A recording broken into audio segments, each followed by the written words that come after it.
Welcome to the deep dive. If you're looking for a way to get up to speed on complex medical topics fast without slogging through dense text, well, you're in the right place. Today, we're jumping straight into anti-inflammatory and anti-gout drugs. We're going to break down the key info from the source material that guides Canadian practice. Yeah, and this is a really important one. We're talking about inflammation, Yeah. that protective response, pain, swelling, fever. Right, the body trying to fix something. Exactly. But the drugs we use, especially the NSAIDs, I mean, they're everywhere. Lots are over the counter. Super common. But they carry some major risks that people often underestimate. GI bleeds, kidney problems. Yeah. It's serious stuff. So our goal today is to make sure you really understand those risks. Absolutely. So let's start at the beginning. We need to understand how inflammation actually works, right? What's the engine driving it? Okay, so imagine some tissue gets damaged. The first thing that happens is phospholipids in the cell membranes release this fatty acid called arachidonic acid. Okay, arachidonic acid, that's the trigger. That's the initial spark, yeah. Right. Think of it like lighting a fuse. And from there, the pathway splits, basically goes in two main directions. Two branches, what are they? So one branch uses enzymes called lipoxygenases. This makes leukotrienes. Leukotrienes, what do they do? They're big players in things like bronchospasm, Hmm. asthma-like effects, vasoconstriction, making blood vessels leaky and causing edema. Swelling, basically. Okay, so that's one path. What's the other? The other path, and this is probably the one we think about more with pain relief, uses the cyclooxygenase enzymes, or COX enzymes. COX enzymes, heard of those. Right. They take that arachidonic acid and turn it into prostaglandins. And these guys are what cause vasodilation, make nerves more sensitive to pain, hyperalgesia, and trigger fever. Specifically, PGE2 acting on the hypothalamus. Got it. So the drugs must target these COX enzymes then? Exactly. That's the main strategy. But here's the crucial bit. There are different types of COX enzymes, and they do different things. Ah, okay, so it's not just one target. Yeah. Nope. You've got COX-1. Think of COX-1 as the housekeeping enzyme. It's generally beneficial. It does important stuff like protecting your stomach lining, keeping it intact, and helping platelets work properly. Okay, so we probably don't want to block COX-1 too much then. Ideally, no. Then there's COX-2. This one gets switched on or induced mainly at the site of injury or inflammation. It's the one churning out the prostaglandins that cause the pain and swelling we want to stop. So COX-1 is protective, COX-2 is inflammatory. That's the simplified view, yeah. And it explains a lot about NSAID side effects. The older drugs, the traditional NSAIDs, they just blocked both COX-1 and COX-2. Huh, so they stopped the inflammation but also messed with the protective stuff. Precisely. Which is why things like stomach ulcers and bleeding were such huge problems. So the thinking was, let's create drugs that only block COX-2, the selective COX-2 inhibitors, like celecoxib. To get the benefit without the major GI side effects. That's the theory, yes.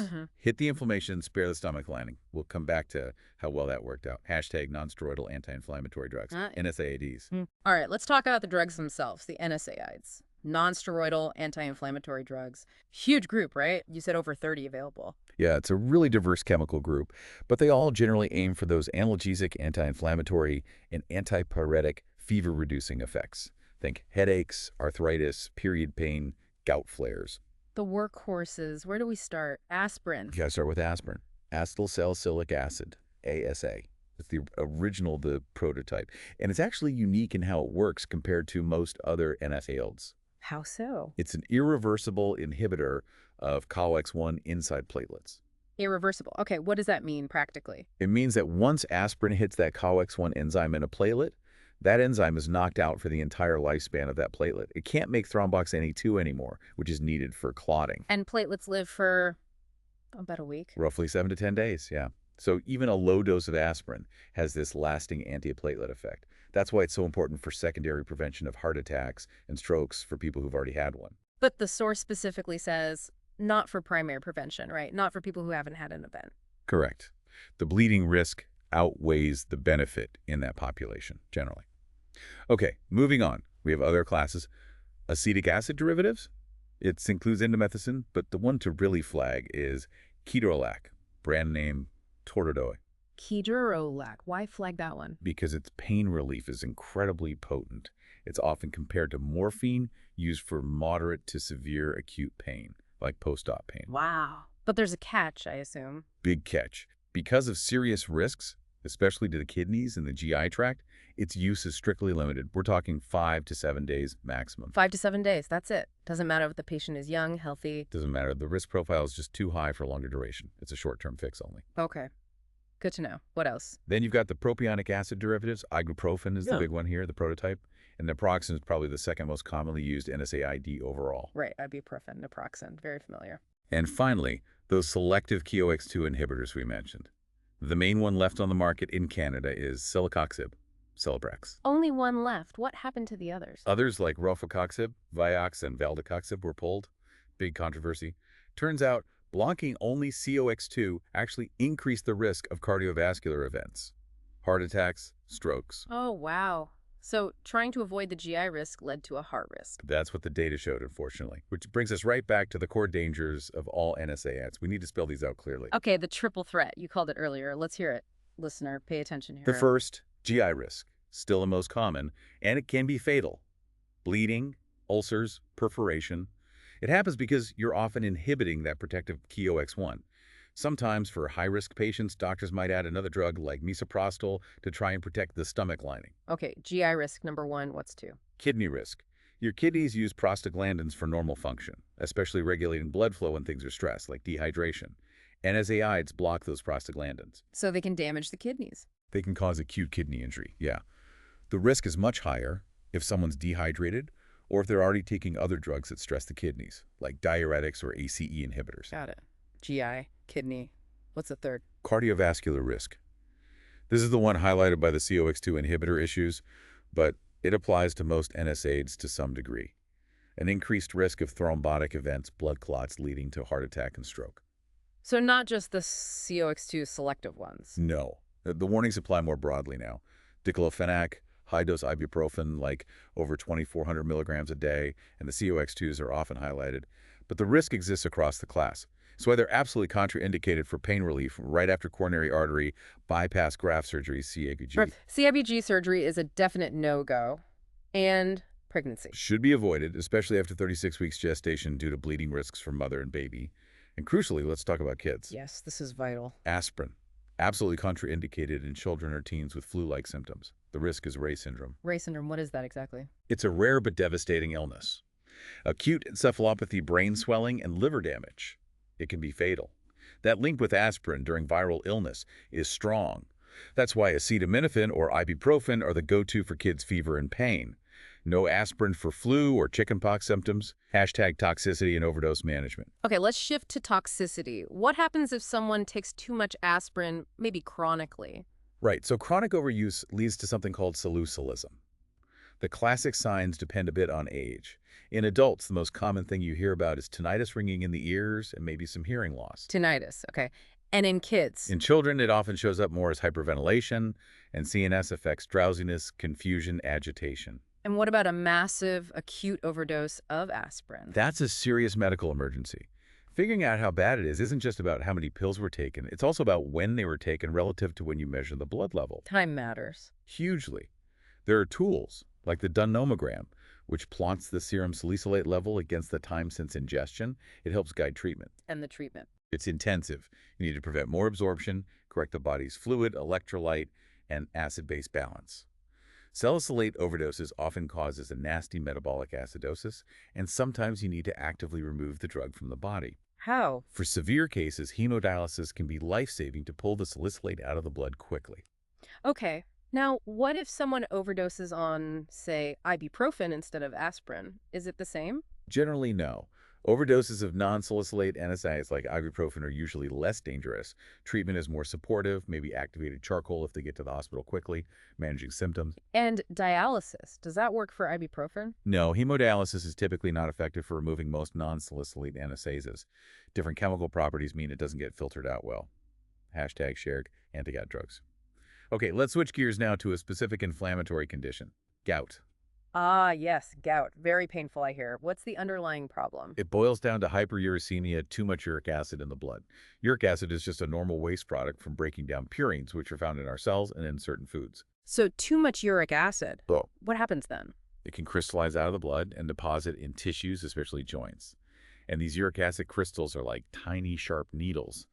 That's what causes the intense pain and inflammation of a gout attack. Ouch. So how do we treat it? You mentioned NSAIDs are used for the acute attack pain. Yes, NSAIDs are often first line for the immediate pain and inflammation of an acute gout flare.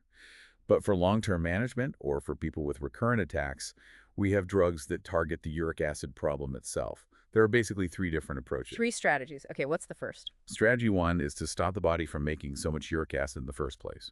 The main drug here is allopurinol. Allopurinol, how does it work? It blocks an enzyme called xanthine oxidase. This enzyme is crucial in the final steps of uric acid production. So block the enzyme, you reduce the production. It's great for people whose gout is caused by overproducing uric acid. Any major downsides to allopurinol? Yes, you have to watch out for potentially severe, even fatal skin reactions like Stevens-Johnson syndrome or toxic epidermal necrolysis. Rare, but serious. Okay, so blocking production is one way. What's strategy 2? Strategy 2 is to help the body get rid of more uric acid, increase excretion. This is done by uricosuric drugs, the main one being probenecid. Probenecid, how does that work? Like opening the floodgates? Kinda, yeah. It works in the kidneys. It stops the kidneys from reabsorbing uric acid back into the bloodstream, so more of it gets flushed out in the urine. Makes sense. Is it good for everyone? There's a big catch. Yeah. It doesn't work well if the patient already has significant kidney impairment. If the kidneys aren't filtering properly to begin with, probenecid can't really force them to excrete more uric acid. Okay, so block production, increase excretion. What's the third strategy? Strategy 3 is to target the inflammatory response to the crystals, rather than the crystals themselves. This uses colchicine. Colchicine, that sounds like an old drug. It is. It's been around forever. Its exact mechanism is complex, but basically it dampens down the inflammatory cell's reaction to those sharp urate crystals. It helps calm the acute attack. So why isn't it used all the time? Because it has some pretty nasty side effects itself, especially severe gastrointestinal issues, and can cause bleeding in the GI or urinary tracts if used long-term or in high doses. So it's usually reserved for short-term treatment of acute flares or sometimes low-dose prevention. Got it. 3 different angles on tackling gout. Anything else crucial for gout patients? Yes, patient teaching is huge. Especially with allopurinol, patients need to drink a lot of fluid, maybe up to 3 liters a day to help flush things through and prevent uric acid kidney stones. 3 liters, wow. Yeah, and diet matters. They need to limit foods high in purines, things like organ meats, certain red meats, some seafood like sardines and mussels, yeast extracts, some beans and peas, oatmeal, and definitely alcohol, especially beer. Okay, let's tie this all together. For the listener, the student, the practitioner, what are the absolute must-know clinical points? The so what factor. Let's start with assessment. Right. Before anyone starts on long-term NSAID therapy, you must get baseline kidney and liver function tests. BUN, creatinine, liver enzymes. You need to know where they're starting from, given the risks. Makes sense. What else to check? Ask about allergies, of course, but specifically look for the aspirin triad, a history of asthma, nasal polyps, and rhinitis. Patients with this triad have a much higher risk of having a serious allergic reaction to aspirin. Aspirin triad. Good one to remember. And always keep in mind that NSAIDs can mask symptoms. They reduce pain and fever, which might hide an underlying infection. So your assessment needs to be thorough. Don't just rely on the absence of fever. Okay, critical assessment points covered. Now, implementation and teaching. What are the key do's and don'ts? Big one. If the NSAID isn't enteric-coated, take it with food, milk, or maybe an antacid. Helps minimize that GI upset. But if it is an enteric-coated or sustained-release tablet, never ever crush or chew it. That destroys the protective coating or the release mechanism, dumping the whole dose at once and potentially causing significant stomach irritation or toxicity. Never crush or chew coated sustained release. Got it. What else? Surgery. This is a huge safety point. Patients need to stop taking NSAIDs, including aspirin, unless specifically told otherwise for cardiovascular reasons, at least 1 week before any planned elective surgery. 1 week. Why? Because the bleeding risk. You need to give the body time for platelet function to return to normal, especially after irreversible inhibitors like aspirin. Showing up for surgery, still taking an NSAI, that surgery might get canceled. Right, you don't want uncontrolled bleeding during an operation. Good point. Any other tips? Like for storing aspirin? Yeah, actually, if aspirin starts to smell like vinegar, it means it's breaking down chemically. It shouldn't be used. Vinegar smell, bad aspirin. Easy reminder. Okay, what about evaluating if the treatment is working? For general anti-inflammatory effects, like with ibuprofen for arthritis, patients need patience. It might take a week, maybe longer, to feel the full benefit. It's not always instant relief like simple pain relief might be. Set expectations. Takes time. Exactly. For gout, evaluation is a bit more straightforward. Are the acute attacks less frequent or severe? Is the joint pain better during an attack? And are the serum uric acid levels coming down into the target range on follow-up blood tests? #outro. Okay, we have covered a ton of ground today, a real deep dive. We unpacked that whole arachidonic acid cascade, right? The two pathways, leukotrienes and prostaglandins. And hammered home that critical difference between the generally protective COX-1 and the inflammatory COX-2. Which led us straight into the NSAID aspirin's unique action, the ketorolac warning, the COX-2 story. And that crucial triple threat of NSAID adverse effects, GI, kidney, cardiovascular, plus the vital raise syndrome warning for aspirin in kids. Yep. Then we tackled gout blocking production with allopurinol, boosting excretion with probenecid, and calming the inflammation with colchicine. And wrapped with those key nursing takeaways on assessment, administration, and patient education. Right. But here's something to really chew on, a final thought maybe. We use these drugs, these powerful NSAIDs, all the time to suppress inflammation symptoms, the pain, the swelling. Yeah, that's the point, Yep. right? Relief. It is. But inflammation itself, it's the body's intended response. It's protective. It's meant to heal, to wall off damage. So given the very real systemic risks we've discussed, dangers to the gut, the kidneys, the heart, you have to ask, at what point does our drive for symptom relief actually start to outweigh the potential harm of interfering with that fundamental protective process? When does suppressing the defense mechanism become more dangerous than the thing it's defending against? That's a really important question. Definitely food for thought. Thank you for breaking all this down today. My pleasure. And thank you, our listener, for joining us for this deep dive. We hope this breakdown helps you navigate these crucial medications safely and effectively.